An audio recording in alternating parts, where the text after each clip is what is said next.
Hey guys, Ed here, bringing you What If Deku Had the Archer card Part 4.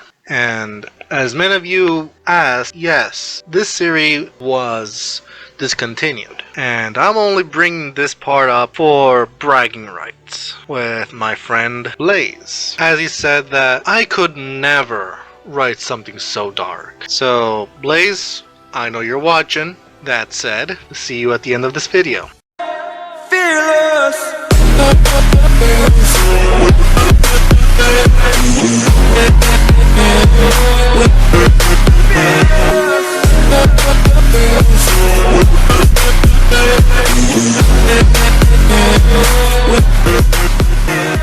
Where we last left off, Izuku with Ochako's help managed to get over Ayumi's death, and he decided to go on a journey to fully move on and fill the void that was left behind. Several months passed since then. Izuku was now at his last year of middle school. Izuku was on top of a building in Nagoya, a prefecture of Aichi, wearing a hooded outfit, scouting for his next target, until some villains decide to rob a wealthy family. So he decided to wait and see what happened, only to find his target was also being in the escapade, so he jumped into action. As the villains held a young lady hostage, the wealthy man couldn't do anything but heed the request of the villains, until a glass shattered and a barrage of arrows stopped the villains and killing them in the process, leaving the wealthy man and her daughter shocked and confused. Izuku jumped through the window and went behind his target as he manifested a sword and severed his head, putting it in a sack, while his blood splashed on the young girl's face. The man would say, "If it's money that you want, you can have it. Just leave me and my daughter unharmed." Izuku would say, "You don't interest me. They were my targets, and they fit the bill. Have a good evening." But before Izuku could leave, one of the villains managed to survive long enough to try and shoot him. But Izuku manifested a bow and arrow as he shot the arrow between his eyes, killing him. And for extra precautions, he shot arrows to the villains already down, making sure that they stayed down, as more blood splashed onto the girl's face, horrifying the man and his daughter. The girl would say, "What kind of hero goes and kills?" Izuku would say, "First off, I'm not a hero, and I never said I was. 2, I do whatever I want." The girl would say, "Then who are you?" Izuku said, "You can call me Archer. That's all you need to know. Now again, farewell." Izuku leaped out of the building as he disappeared. Before authorities could arrive, the girl watched in horror around her as she fell to her knees and started to cry. Izuku watched the city from a tall building as he received a phone call from his maid. Izuku would say, "Yes, what's up?" The maid would say, "Young master, it's a school night and I was wondering where you were." Izuku would say, "I'm in Aichi, finishing a job, and then I'm heading to Niigata. I heard a rumor that a class car was there." The maid would say, "How long will it take you to be home?" Izuku said, "I don't know. Probably be home sometime tomorrow. So prepare an excuse letter as usual." The maid would say, "Very well, young master. Before I forget, Mr. Chako called again asking for you." Izuku would say, "What did she want?" The maid would say, "She said that she wants you to call her back because she believes that you're avoiding her." Izuku would say, "I'll call her when I have time." Izuku closed the call and started to make another phone call, but this time to Clock Tower. And he left a voicemail, as Izuku would say, "Hello, this is Archer. I just wanted to let you guys know that I dealt with the guy in question, so I'll be expecting my payment by the end of the week." That said, Archer out. After he ended the phone call, he headed towards Niigata. But once there, he was disappointed, as he searched up and down the entire prefecture, but there was no trace of the card holder. So he texted the maid and returned to his house in Chiba. Izuku arrived home, and the maid greeted him. The maid would say, "Welcome home, young master. I thought you said that you'd be home by tomorrow." Izuku would say, "I would have, but going to Niigata was a total waste of time." The maid would say, "I heard on the news that you saved the Yairozus earlier today." Izuku would say, "The who? Oh wait, The rich family. No big deal. My target was targeting them, so I simply killed 2 birds with 1 stone.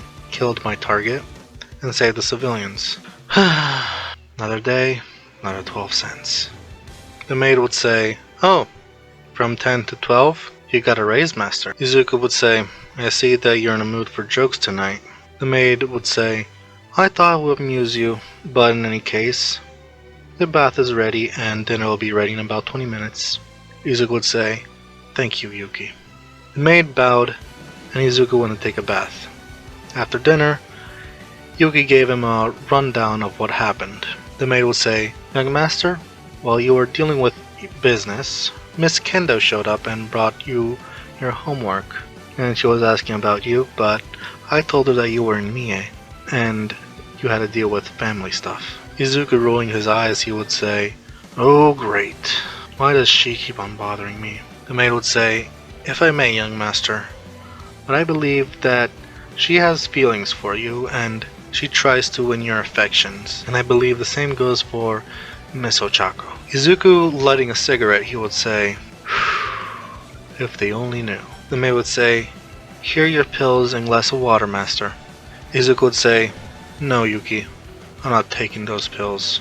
The maid would say, "But master, it's been almost a year since you last slept. I beg you, please, just for tonight, to get some sleep." Izuku would say, "No, I won't. Not until I made things right." The next day, on his way to school, Izuku called Ochako.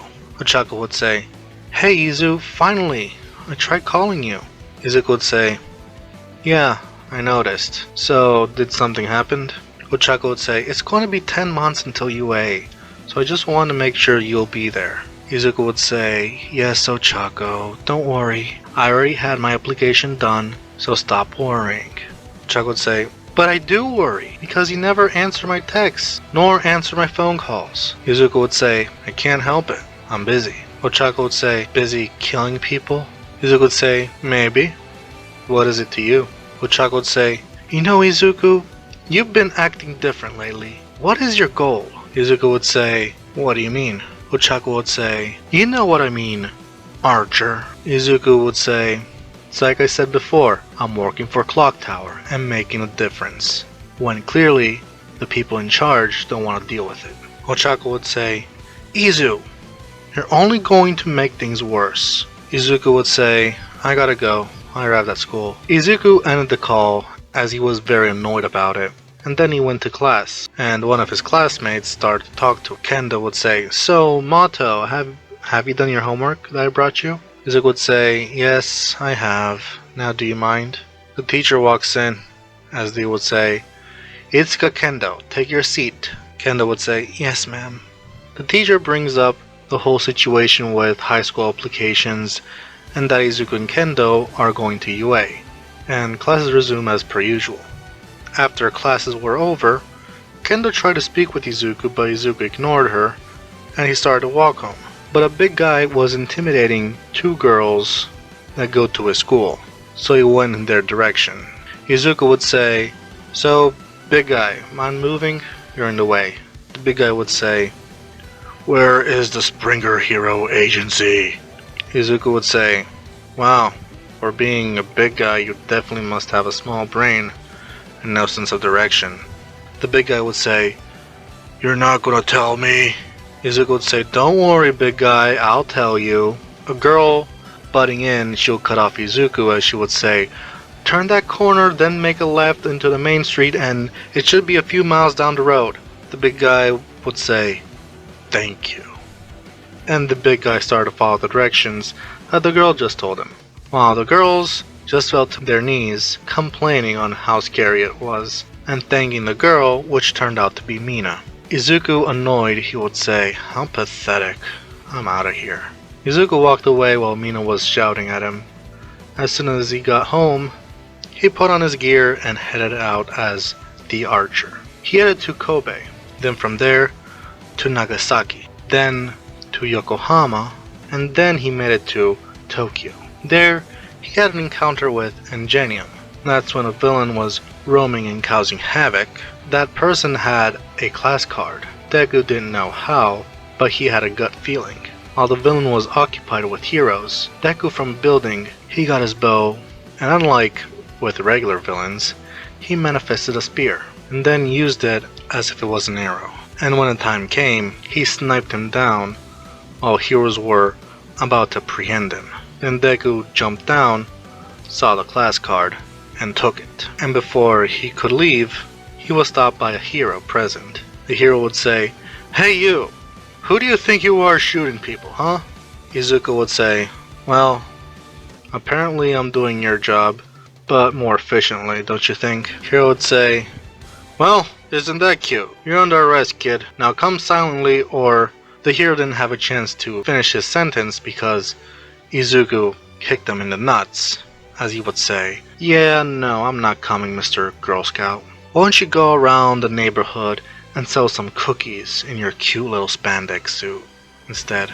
Because I'm out of your league." Deku made his way home while having the Rider class card in his hands. The next day in school, a guy approached him introducing himself as Kirishima, and he started to apologize for not stepping in, but Izuku didn't care. Time skip to UA's entrance exam. During the time skip, nothing particular happened except for the archer becoming more and more known throughout Japan, between heroes and villains alike. Izuku arrived in UA grounds as he was tackled by Ochako hugging him, Kendo speaking to him, and Mina scolding him, while Kirishima watched concerned. Izuku was just annoyed, but kept on going forward, not caring for what the girls had to say. President Mike's explanation go as normal, no interruptions by Ida. The written portions of the exam go as per normal, and when the practical portion comes, Izuku would get ready. As the doors open, he reinforces his body and blitzes everybody. And while he's on the go, he starts pointing his fingers, and from them he shoots out fireballs, melting the robots in the process. After a while of going on, the 0-point robot appears, and then he hears a cry for help. Internally, he wanted to ignore it, but he couldn't. And when he went to the location, he saw a green-haired girl in trouble. Izuku got in between the robot and the girl and fired a big fireball at the robot's face. He turned around and grabbed the girl and got away as the robot fell on its face, melting. The girl would say, "Thank you." Izuku would say, "Call me Mato." Now if you'll excuse me, there are a few more seconds before, and President Mike cut him off from the speaker. He would say, "Time's up! The exam's officially over." Izuku would say, "God damn it." He lights up a cigarette and he would say, "I guess there's nothing I can do. See ya." Izuku got his stuff, entered the card, and returned home. Ochako would go and visit afterwards, only to find him smoking as he relaxed near a tree in his backyard. Ochako would say, "Izu, when did you start smoking? Don't you know it's bad for you?" Izuku, annoyed, he would say, "So what? It's not like me going around killing villains is any different." Ochako would say, "That aside, what happened to you? You look different. What happened to your green hair and green eyes and your skin?" Izuku would say, "I don't know for sure, but apparently the more I use my mana, the more the change happens, so at some point I decided to get my hair bleached out, and I went to get an artificial tan. But the eyes, I didn't do anything." Ochako would say, "Well, do you want to go out and do something?" Izuku would say, "You know what? Why not? Let's go." Ochako smiled as they hanged out. Time skip to the first day of UA. During this time skip, Izuku was at home thinking about the girl he saved. She looked so familiar, yet unknown. He couldn't put his fingers on why. He got accepted to Class 1A, forgetting to tell Ochako the news. Izuku was dropped off at UA, and he walked into the building. As he looked for the class in the hallway, he heard his name, so he turned around and saw the same girl from the entrance exam. The girl would say, "Hey, I want to thank you, Mato. I was wondering if we could hang out after class." Izuku would say, "Yeah, sure. I don't think it should be a problem, but I'll get back to you with that." Ochako, coming out of nowhere, she would say, "Hey Izu, can I talk to you?" Izuku, nonchalant, he would say, "Sure, what's up?" Ochako glaring at the girl, she would say, in private. The girl blushed as she would say, "Oh, sorry, I'll just go on ahead." Ochako thanked her. Izuku would say, "Now that's what I call rude." Ochako would say, You haven't answered any of my texts, nor my calls, again. Why can't you just answer your phone?" Izuku would say, "I forgot, okay? Makes you feel any better, I'm in class 1A. Ochako would be excited as she would say, "Yay, we're in the same class." Izuku would say, "Calm down, Ochako, sheesh. You're making it sound like it's a big deal." Ochako would say, "FYI, it is. At least to me, okay?" Izuku would say, yeah, whatever. "So, where in the name of hell did they put this class?" Ochako would say, "I think it's in that direction." Once they finally found the door to class 1A, Izuku opened it, and as soon as he did, he saw the girl from the hallway, and then he recognized an ash blonde haired guy that he can vividly remember. He tried going to a seat, trying to avoid the guy because he might lose his composure, but to no avail. The ash blonde haired guy kept on calling him out, and Deku simply ignored him. But then the guy seemed persistent. Bakugo would say, "Hey you think you're the top dog around here or something?" Izuku ignored him, and he was going to take a seat, but yet again the blonde just continued. Bakugo would say, "I'm talking to you, asshole, are you deaf?" Bakugo wanted to grab his shoulder from behind, but before he could do so, Izuku grabbed his wrist and twisted it to the point that he had to kneel. Izuku would say, "Hands off, you freaking chihuahua." Izuku continued to twist his wrist to the point where someone intervened. "That's enough, Mr. Mato. Let go of Mr. Bakugo."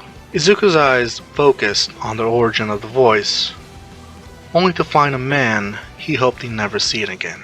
Izuku letting go of Bakugo, he would say, "Oh great, this is just perfect. It's been a long time, hasn't it, Eraserhead? I really hope I didn't have to see you ever again." Aizawa would say, "Charming as always, Mr. Mato. Why don't you have a seat?" Izuku sarcastically, he would say, "As you wish, dipshit." Aizawa would say, "Sheesh, did you kiss your girlfriend with that mouth?" Izuku was furious, but didn't show it, and Ochako could tell. Izuku pointed his finger at Aizawa, and Aizawa glared at Izuku with his quirk activated, and Izuku shot Aizawa in the shoulder with a fireball, burning Aizawa's shoulder, and scaring everybody to the point that they were frozen in fear. Izuku walked up to Aizawa, gut punched him, and then pinned him to the wall. Izuku would say, "What's wrong, Eraser? Can't erase? If you couldn't, it just means that you're a pathetic loser. If you dare to bring up my girlfriend, the same girlfriend that died because of you, the next fireball will go in between your eyes, and the flames I'll burn you from the inside out, to the point that the devil himself would be disgusted and want nothing to do with you. Got it?" Before Aizawa could nod, Ochako pulled Izuku by the ear into the hallway. Ochako would say, "What the hell was that? Why did you do that? Did you go completely insane?" Izuku angrily, he would say, "He had it coming. Just think Ayumi that I didn't kill him on the spot, and that I had enough control to not kill him." Ochako would say, "Izuku, stop it, okay? Ayumi's gone. Ayumi is gone, and she's never coming back. Can you get it into that thick skull of yours?" Izuku clicked his tongue, as Ochako would say, "Now, I want you to go back in class and apologize for your outburst. And once we're out, you tell me why you attacked the blonde guy." Izuku would nod. As he returned to class, Ochako jabbed him in the side, and Izuku apologized somewhat. Aizawa would say, "Okay, everybody, put these on and meet me outside." Everybody was cautious, they did as they were told, but one person was simply looking at Izuku, as she was distracted. Aizawa would say, "That means you too, Miyuki Midoriya. Go put these on and meet me outside."